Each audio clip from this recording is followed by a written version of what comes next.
30 ఏళ్లుగా అదే గ్రామంలో ఉంటున్నాం. సెంటు భూమి లేదు, ఉండటానికి ఇల్లు లేదు. రోడ్డెక్కితే కానీ డొక్కాడని మా బతుకులకు ఆ 50 సెంట్ల భూమే ఆధారం. ఆశగా వేసుకున్న జామాయిల్ మొక్కలను జేసీబీలతో తొక్కించి నాశనం చేశారు. ఇప్పుడు తమకు దిక్కెవరు అంటూ జలదంకి మండలం రామవరప్పాడు చెందిన మారినేని వెంకటేశ్వర్లు, వరలక్ష్మి దంపతులు ఆవేదన వ్యక్తం చేశారు. శుక్రవారం కావలి జర్నలిస్టు క్లబ్లో విలేకరుల సమావేశంలో వారు తమ గోడును వెలబోసుకున్నారు. ఈ సందర్భంగా బాధితులు మాట్లాడుతూ గ్రామంలోని 50 సెంట్ల ప్రభుత్వ భూమిని సాగు చేసుకుంటూ జీవనం సాగిస్తున్నామని తెలిపారు. 30 సంవత్సరాల నుంచి వచ్చి మేము అరగ పొలం చేసుకున్నాము. మనం చేసుకుంటే దాంట్లో జామాలు మొక్కలు వేసుకున్నాం, మాకు కూలి చేసుకొని బతుకుతున్నాము. ఇన్ని సంవత్సరాల నుంచి బతుకుతుంటే మొక్కలు వేసుకుని 40,000 రూపాయలు ఖర్చు అయింది. ఉన్నాం రవీంద్రరావు బాబు, కడియాల మహేశ్వరరావు కొడుకు వినోదు, కిరణ్, మురళి, కృష్ణ వీళ్ళు వచ్చి మాకు దౌర్జన్యం చేసి మా మొక్కలను చేసి పెట్టి దౌర్జన్యం చేసి మొక్కలు లేకొట్టి మేము అన్యాయం చేసాము. మేము పూజ చేసుకొని నిద్ర చేసి పొలం పని చేసుకుంటున్నాము. మాకు రక్షణ కావాలి సార్. మాకు సంపాదన మేము వాడికి పోతే చంపేస్తాము.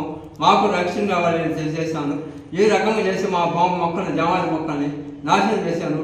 మేము 30 సంవత్సరాల నుంచి ఈ ఊళ్ళో పొద్దున లేకపోతే 700 తెచ్చుకుంటున్నాం. లేకపోతే లేదు సార్. మాకు బాడిగింట్లో ఉన్నాము. బాడిగింట్లో తెచ్చుకొని తిండి పొలాలు ఉంటే కోర్టుగా స్టే తెచ్చాడు, ఇల్లు స్థలాలు ఉంటే స్టే తెచ్చాడు.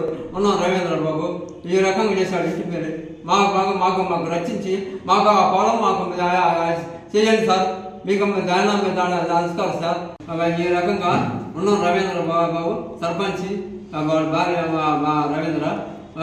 ఈ రకంగా మా ఊళ్ళో పడి మా పక్క పొలం గల వాళ్ళే మా వచ్చి మీ దౌర్జన్యం దండం చేసి ఈ మొక్కలు పెరిగేసి జేసీబీ పెట్టి న్యాయం చేసి మా ఊరు పక్కనే మాకు రవీంద్ర ఆడించి కడియాల వినోదు, కడియాల కిరణ్, మాదాల కృష్ణ మా పొలం పక్క మా దౌర్జన్యం చేసుకొని మీ దిక్కుని ఇక్కడ చెప్పుకోండి, మీ హ్యాండ్ ఓవర్ చేసుకొని మీ ఊరిలో చూసుకోకండి అని చెప్పి మా కారు నాశనం చేసింది.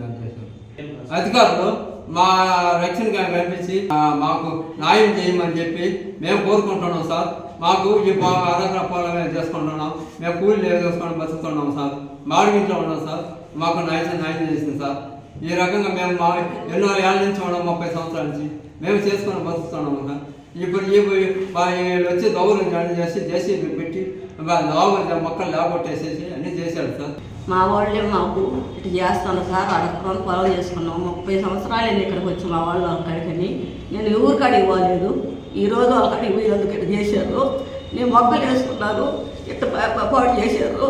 అందుకని మీ కాడికి ఇక్కడికి వచ్చినాడు. నాకు ఏదో ఆ సేవలు నా బతుకుతారులో నాకు చెయ్యాలి సార్. మీరు ఎవరైనా వాళ్ళ కోసం వచ్చినందుకు ఇట్లా చేశారు సార్.